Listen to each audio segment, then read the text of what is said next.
పసుపు ఒక మంచి రోగనిరోధక ఔషధమే కాకుండా మనలో రోగనిరోధక శక్తిని కూడా పెంచుతుంది.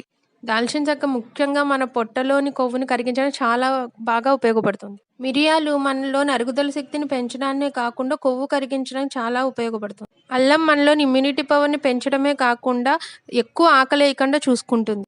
మనం ఆఫీస్‌లో ఉన్నా, లేకపోతే ట్రావెలింగ్‌లో ఉన్నా, ఎక్కడున్నా కూడా మన వెయిట్ లాస్ కోసము, మన టమ్మీ ఫ్యాట్ కరిగించుకోవడానికి ఈజీగా దీన్ని క్యారీ చేసుకోవచ్చండి. అందుకే దీన్ని ఇట్లా ఈజీగా క్యారీ చేసే విధంగా కూడా నేను ప్రిపేర్ చేశాను. సో, దీనికి తీసుకున్న మన ఇంగ్రీడియెంట్స్ పసుపు, దాల్చిన చెక్క పొడి, మిరియాల పొడి, ఇంకా అల్లం పొడి.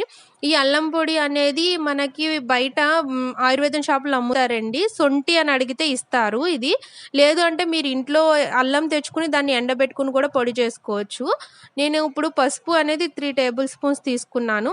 దాల్చిన చెక్క పొడి 1 టేబుల్ స్పూను. తర్వాత అల్లం పొడి వచ్చి 1 టేబుల్ స్పూను. మిరియాల పొడి 1 టేబుల్ స్పూన్ యాడ్ చేసుకోండి.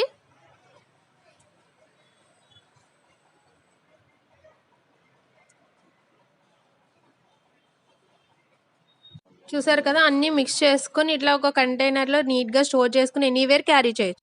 చూసారు కదా! ఎంత ఈజీగా మన ఫ్యాట్ బర్నింగ్ టీ రెసిపీ అనేది ఎనీవేర్ క్యారీ చేసే విధంగా రెడీ అయిపోయింది కదా! దీన్ని ఒక cup of hot water and green tea బ్యాగ్‌ని యాడ్ చేసుకొని ఎనీవేర్ మీరు ఎంచక్కా ఎంజాయ్ చేసేస్తూ మీ వర్క్ ఎలాంటి డిస్టర్బెన్స్ లేకుండా మీ బెల్లీ ఫ్యాట్‌ని అనేది ఈజీగా కరిగించుకోవచ్చు.